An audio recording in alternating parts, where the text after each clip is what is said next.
micro, small and medium enterprises, they play a critical role in the economic development of any country. Actually, here in Kenya, you're talking about the contribution of this sector to our GDP is almost 25%. And when you look at jobs, you're talking about almost 85% of all jobs in Kenya are generated by this critical sector. And so, what is Kenya doing to advance and to help in the development of this important industry? This week on Inside Government, we are talking to the Cabinet Secretary in charge of cooperatives and MSMEs development. This is FCPA, Wycliffe Oparanya. Thank you very much indeed, Bwana CS, for joining us. I mean, the importance of this industry cannot be gainsaid. And so, as a government, what policies have you put in place to ensure that there is perpetual growth of this industry? First of all, this country has recognized these small businesses. Let me talk in general, because sometimes when you talk of MSMEs, some people don't understand what it is. Because I've got this chance to be here, let me call them small businesses. And when we talk of small businesses, there are those businesses that involve at least one person to 100 people. Either a business you are doing on your own, or a business that is able to employ up to 100 people. And to the Kenyan standards, this is quite big. You talked of GDP contribution. Actually, it's not even 25%. It's upward, about 30% upward to about 40%. It's not only in terms of GDP, but also in terms of employment. It employs quite a number of people, 80% of the people in employment. In Kenya, we have about 17 million people in employment, but the total employable people are about 20 million, out of which 3 million are either underemployed or not in employment.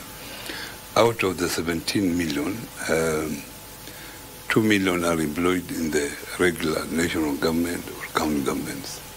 1 million, 2 million employed either national government or county governments or government agencies, entities. 1 million is employed by big companies. So you can see that this is a very major sector for our economy. And in fact, in the bottom-up transformation agenda, it has been identified as one of the pillars of development in this country. What is the government doing? I think that was the question. I had to give the background so that now I can answer your question. The government has taken several measures. One, the East Africa community recognized the importance of this particular sector and came together as East African community and came with a particular protocol. So what we are doing here, it is only not only for Kenya. We are also doing for the entire, the other East African countries are also doing the same. It is only that Kenya is ahead of them because of our level of development.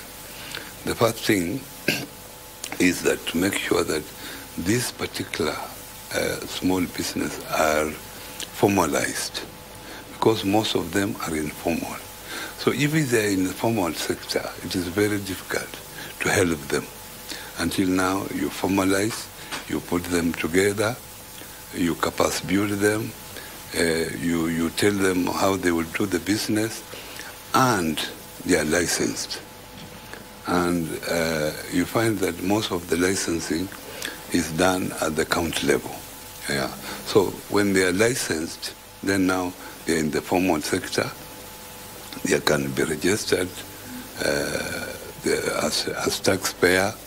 They have a code and so on. So the first thing the government is doing is to make sure that they are formalized so that they can get the necessary support. Secondly, after formalization, we must identify where will they do business. So we must now interact or interact with the county governments, because most of these SMEs, they are all over the country. So the county governments play a very important role to identify places that they can do their business.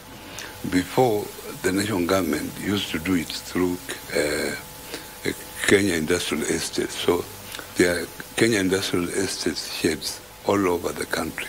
And these were the premises. And the premises are still there. So some of them come out from there. After that, then you have known who they are, where they are. Then now you have to make sure that they access finance. So, and that's why government has come up with very many financial models. We have support from the World Bank, from other development bank. There are too many players within this particular sector. So we must make sure that they have access to finance, and this finance is also affordable to them.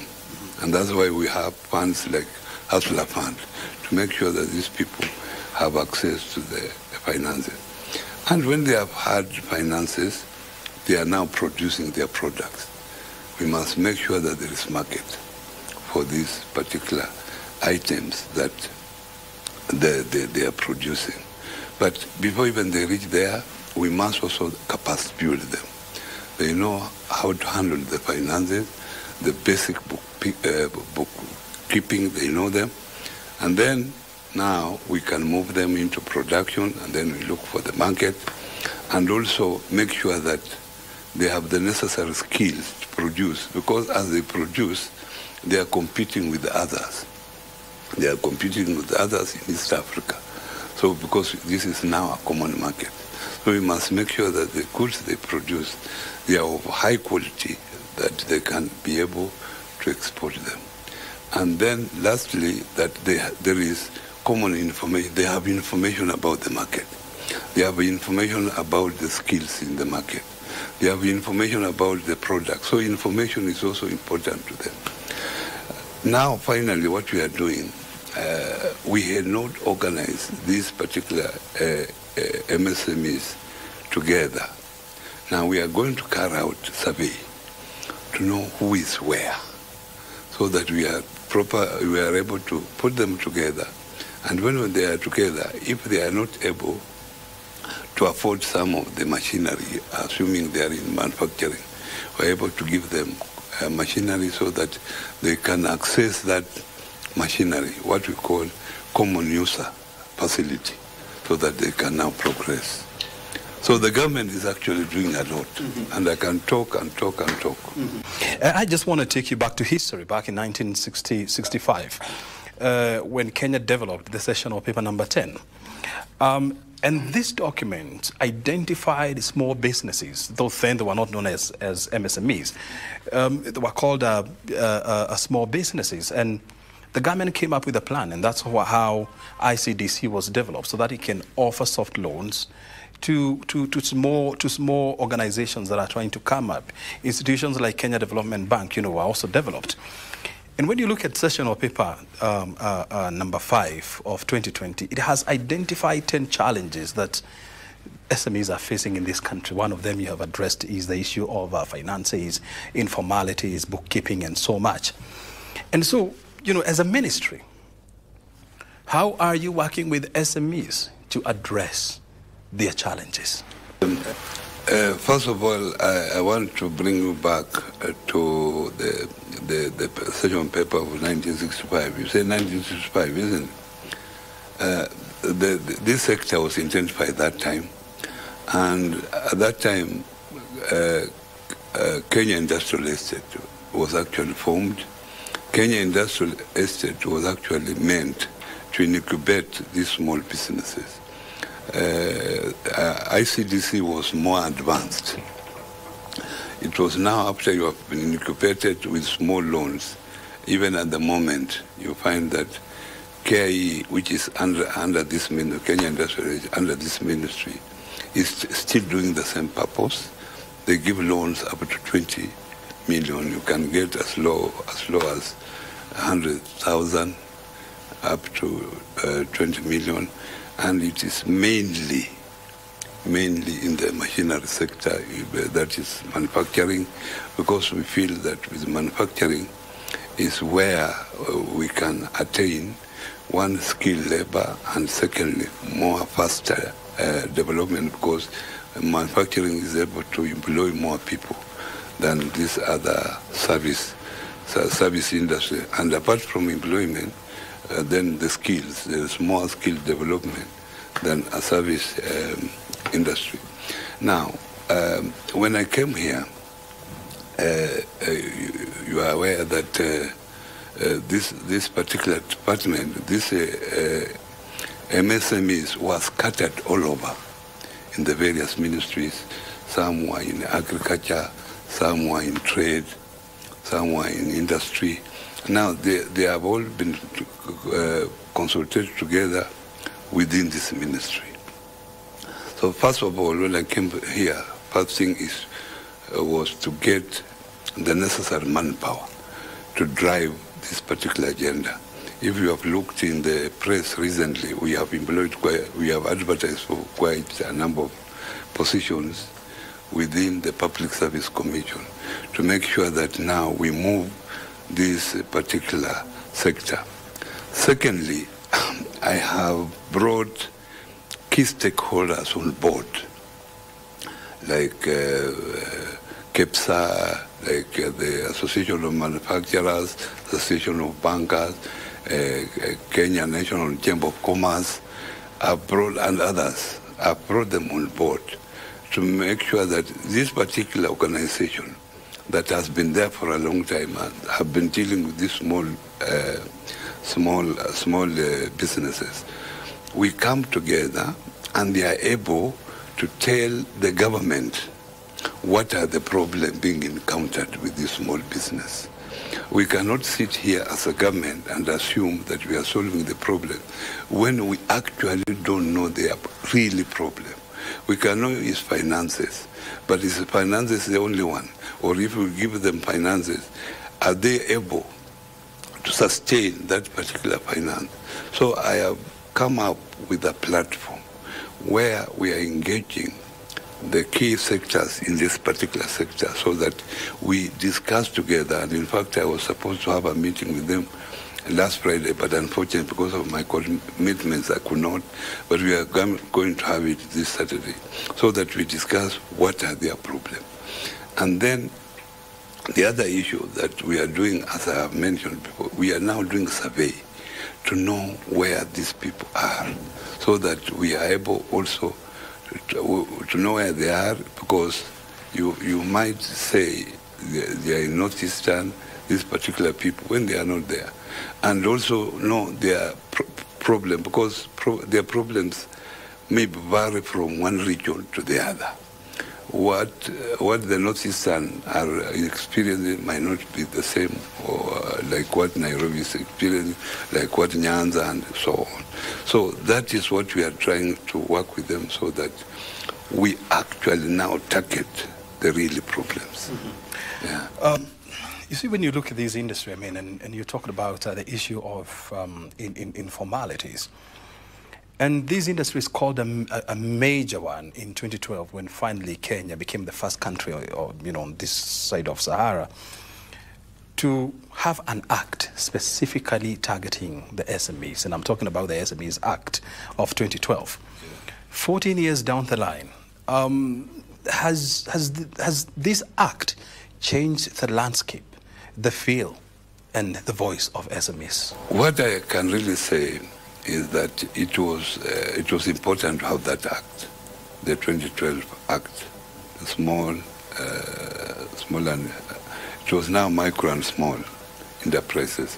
Medium had not been added on, and we are hopeful that we shall add medium to it. One, this act created sensitized the people about this particular sector, this important sector. Secondly, the act provided for the registrar of these small businesses. The only problem that we have had is that despite this act coming up with quite a number of issues, like SME fund, this has not been actualized. And that's why now we have various funds coming up, scattered all over: Hustler Fund, WESO, Women Fund, the Youth Fund. You see, these funds were supposed to be actually under one umbrella, under the SME authority. Unfortunately, this has not happened, and I think we must work towards that. So I feel that actually the government has made an effort, but the operationalization has not been as it had been planned within the Act. You've talked about the SME fund, and it is very true. It is yet to be actualized.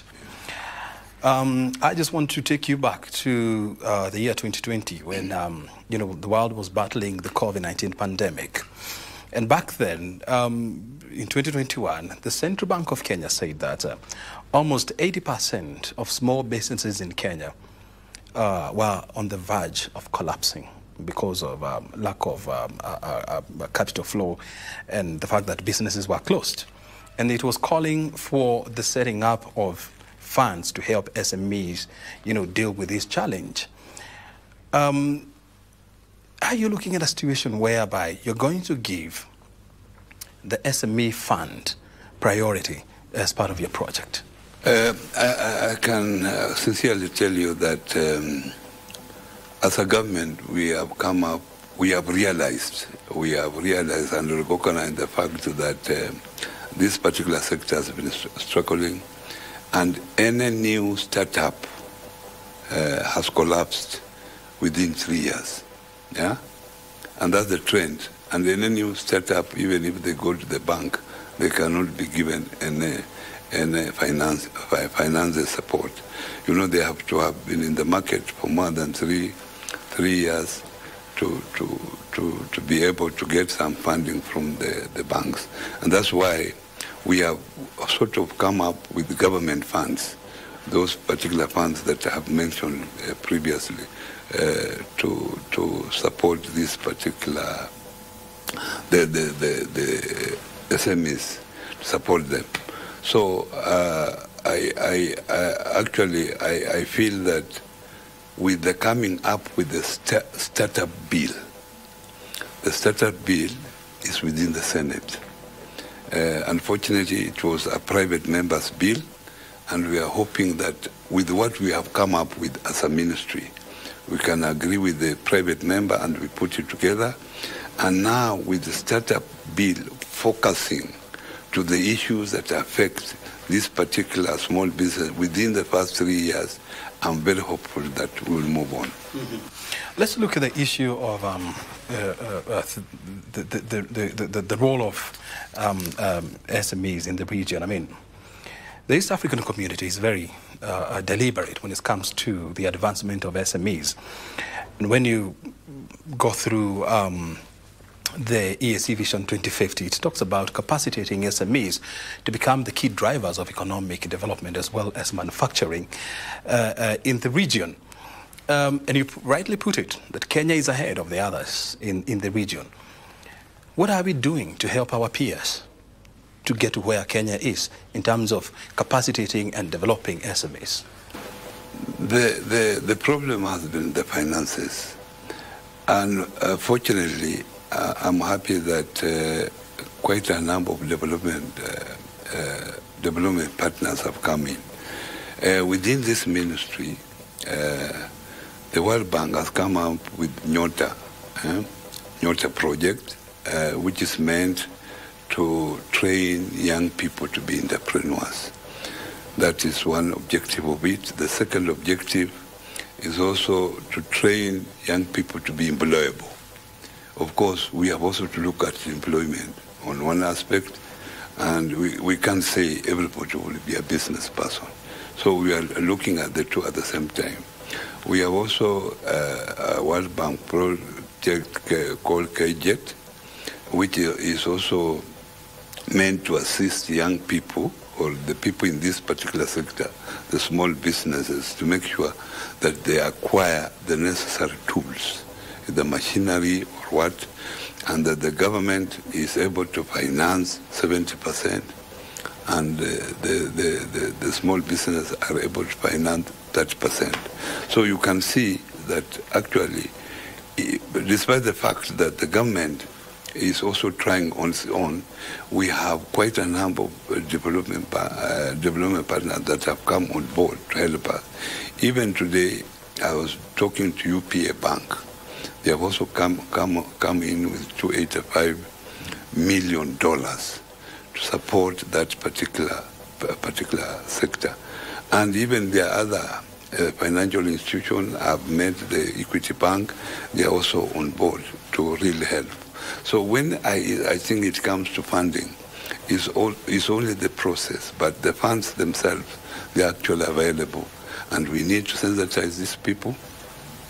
And the government has to come in strongly. And it has been doing it, like capacity building. We have done capacity building for over 10,000 small businesses within the last 2 years. And we are continuing to do so. Mm-hmm. You know, according to the Kenya Institute of Public Policy Analysis, KIPRA, you know, it talks about that, or it says that though the government has developed various interventions, like the access to government opportunities and procurement, only less than 10% of the companies that qualify for these jobs are owned by SMEs. Are we talking about coming up with specific interventions that are going to scale the share of government tenders given to SMEs? Let me tell you, even as these other development partners come up with funds, we have realized also that using commercial banks has been a problem, because the funds are channeled through commercial banks, and the commercial banks do not only lend in good time. They take their time, and they use those finances for their own profiting. They put them on government security to make more money, and that's why we have come up with a suggestion that now these funds be channeled through our own institutions like Kenya Industrial Estates or Kenya Development Corporation. So that's now what we are looking on, that the government has tried, but also the intermediaries has been a problem, and that's a problem that we are looking at. And this is an issue that we have discussed this morning, even with the other ministry stakeholders. And in fact, last week I had a meeting with the European Union ambassador, and this was a key issue of discussion, that why the funds are there, but accessibility to this fund takes time, and in the process, this particular small business collapse. The issue of bookkeeping, you know, has always been a big challenge for most small businesses, and there was a proposal that government was to start incubation programs for small businesses to help them align their books, to help them develop proper bookkeeping processes. Is this something that you are likely to implement? Some of the training that we have undertaken, and I've told you that so far we have trained over 10,000 of them. Some of the training has been actually on financial literacy.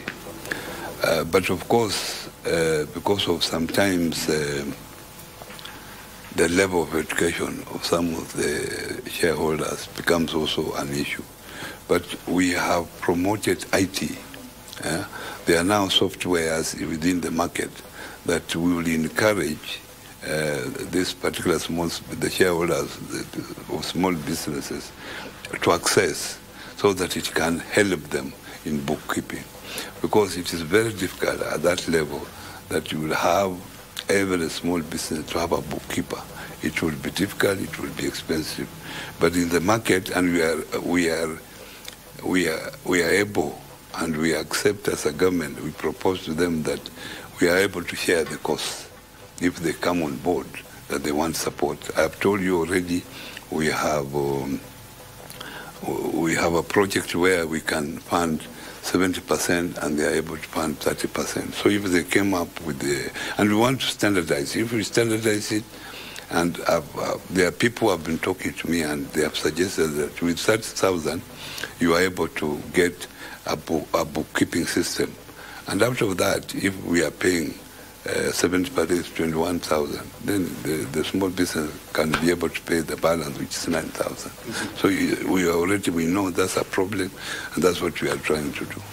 In terms of mainstreaming or gender mainstreaming in the SMEs industry, you know, almost 65% of all SMEs are male-owned, and there has been many efforts to try and balance the equilibrium.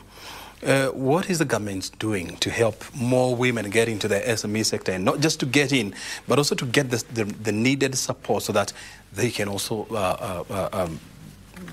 get out of the SMEs and become big corporations? Unfortunately, I agree with you that the MSMEs are mainly dominated by men. But it's important that women are also included. You know very well, as a country, we have the one-third rule. And one-third rule was meant to bring women on board. And also, we have tried to come up with specific financial products, like Women Fund, to favor the women so that the women are more on board using that particular, that window of the Women Fund and the Youth Fund. Even if you are a woman, you have the chance of getting the Women Fund, and you are also the chance of taking the Youth Fund if you are under 35. So, and then, of course, nationally, the issue of one-third. So that is actually enough effort to make sure that the government is making its effort to onboard more women in this particular sector. Mm-hmm. You look at the EAC Treaty, Article 81 of the EAC Treaty. It urges, you know, partner states to be deliberate when it comes to the development of SMEs. And we have seen, you know, some countries, you know, like Rwanda, you know, now emerging very strongly to support SMEs. They are even talking about setting up an SME bank, which would just be geared towards lending to SMEs. Is this something that as a country we can entertain, whereby we have a bank specifically to lend to SMEs? I think unless it is a government bank. Yeah. Otherwise, if it is a commercial bank, you know, commercial bank is profit-minded. It is set with the objective of making profit. In lending to small business, they don't access finances because of the risks involved. So the government must take part of the risk or take the entire risk. And that's why we are now introducing a credit guarantee scheme under the national government. And that credit guarantee scheme, I think, will be in operation soon. The national treasury has taken a step. It was set up some 2-3 years ago, but unfortunately it has not been active. It has now been decided at the cabinet level that it is made private so that it's more active, so the government has just 20% in it. And it has also created excitement within the banking sector that now, if there is a credit guarantee scheme within that particular sector, then they are able to come on board as quick as, because they know the risk is now more shared than it was before. Now, secondly, the issue of the market. You know, we are going to Southern Sudan. And this has been very important. There have been rotation. we are now going with quite a number. We are sponsoring quite a number of small businesses to go to Sudan to show their products, so that we broaden their market, so that their market is exposed to the 300 million people who are within East Africa. So by now bringing in credit guarantee and also now opening the market out there, to me, I feel that the government is moving towards the right direction. And talking about the EAC trade fair, it's coming up in the next week or so. It's taking place in Juba. Yeah. What is Kenya taking to Juba? You see, Kenya, because of the finances that are involved, we have invited all the SMEs that can afford to come. But obviously, because of finances, not many of them will come. So what the government has been doing all these years, since the inception of the protocol on small businesses, is that it has been sponsoring. And with this one, the government is going to spend 40 million to sponsor various SMEs to make sure that they come for the exhibition, which will be take about 10 days. So at the moment we have not agreed on the figure because the finances were just surveyed last week. So this is the week of preparation and next week. But I know most of them, we had requested for 70 million, which means that if we got the money and because of the budget cut, we have got 40, so which means we will have to reduce the number. But the number has not been agreed, but I'm hopeful that quite a number will be on board and quite a number will be able to afford themselves to come. In terms of the number of SMEs, that will be coming to Juba, you've said that, the government is yet to agree on how many are coming. But which sectors do you think are likely to be represented during the trade fair? We select all the sectors, but the most predominant sector is the manufacturing. Yeah, because manufacturing, you are able to show the quality of your goods. You have also to show the innovation, actually the innovation that you are using. So that's the main sector. Mm-hmm. And what is your message to the SMEs or small businesses that are watching you and just wondering how is the government going to come through for them? What I can tell the MSMEs is that the government has identified them as a major catalyst for development in this country. One, creation of wealth, making sure that money is in the pockets of people, creating employment for the people, innovation within the country, creating innovation, and also creating skills. People acquire skills within the small business.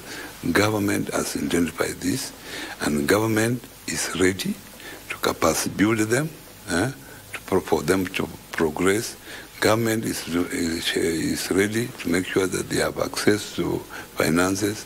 Government is ready to explore markets, whether local or international, to make sure that those markets are there. And as happy as we talk now, there are youths, about 4 youths who have come together, and they are aggregating these small business products to export within East Africa. And we are going to launch 50 trucks, imagine 50 trucks, on the 7th of next month, of this small, for the products from SMEs that will be exported to Congo, DRC Congo, to Uganda, to Tanzania, and even as far as Ghana. So you can see the government is doing quite a lot. Mm-hmm. Yeah, and I think this particular session is important to them, if they are listening, that we are also sensitizing them to know that here is an opportunity. Because if you are sitting in the house, you cannot know this opportunity. You must come out and see what others are doing. But we shall also make sure that we sensitize them across the country. We have already come up with a program where we'll go to every county to talk to them, and they also identify where they are and see peculiar problems that are within that region that we will be going to. And as we come to the end of this interview, I also want to find out, I mean, when you look at most SMEs, their market is domestic market. Yet, when you look at the EAC, I mean, with about 8 countries and a population of almost 450 million people, and when you look at Africa, a continent of more than 1.2 billion people, with an economy the size of 1.3 trillion US dollars, it's huge. What are we doing to tell the, our small businesses that, look here, look for markets beyond Kenya for your product? You see, what is important for them is that you must establish yourself locally first. You must establish yourself locally.